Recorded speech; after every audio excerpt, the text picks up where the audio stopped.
अस्सलाम वालेकुम Nadreen, Mehran TV सां गॾु मां आहियां सैयद समीला शिराज़ी। सभ खां पहिरियां हिकु नज़र हेडलाइन ते।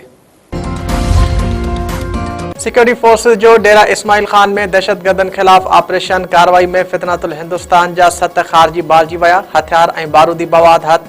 ISPR मूजिबि दहशतगर्दनि सां फायरिंग जी ॾेवट में कोयटा वासी मेजर सिफ्तैन हैदर शहीद थी वियो। पाक फ़ौज दहशतगर्दी जे मुकमल ख़ात्मे लाइ पुरअज़म आहे। वज़ीर आज़म शहबाज शरीफ़ ऐं घरू वज़ीर मोहसिन नक़वी पारां सिक्योरिटी फोर्सेस खे ख़िराज तहसीन पेश। इसराइल ऐं हमास विच में अमन मुआहिदो धुरनि पारां मनसूबे जे पहिरीं मरहले ते सयूं अमरीकी सदर ऐलान करे छॾियो। डोनाल्ड ट्रंप चयो आहे त समूरनि यरगमालिन खे जल्द आज़ादु कयो वेंदो। अमन लाइ पहिरें क़दम तौरु इसराइल पंहिंजी फ़ौज खे मुक़रर हद ते वापसि आणींदो। अॼु मुस्लिम दुनिया इसराइल पाड़ेसरी मुल्कनि ऐं अमरीका लाइ वॾो ॾींहुं आहे। पीपुल्स पार्टी ऐं नवाज़ लीग हिक ॿिए ख़िलाफ़ बयानबाज़ी रोकण ते इतफ़ाक़ करे वरितो। हुकूमती वफ़द जी नवाब शाह ज़रदारी हाउस पहुची सदर आसिफ अली ज़रदारी सां मुलाक़ात।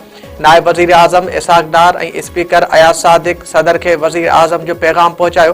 पीपुल्स पार्टी ऐं पंजाब हुकूमत विच में हलंदड़ छिकताण घटाइण ते ॻाल्हि ॿोल।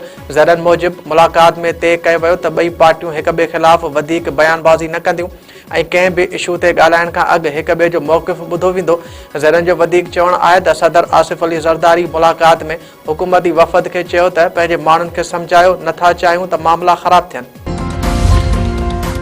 सगड़न में मासूम ॿारड़ी खे बेदर्दी सां क़तल कंदड़ जवाबदार पुलिस मुक़ाबले में मारिजी वियो। 4 ॾींहं अॻु ॿारड़ी हीर बागड़ी जो उज़वा कपियल ऐं तशद्दुद थियल लाश मिलियो हो। वाक़े में मुलविस मुख्य जवाबदार ऐं ॿारड़ी जे भाइट ओम प्रकाश बागड़ी खे पुलिस पारां मुक़ाबले में मारण जी दावा।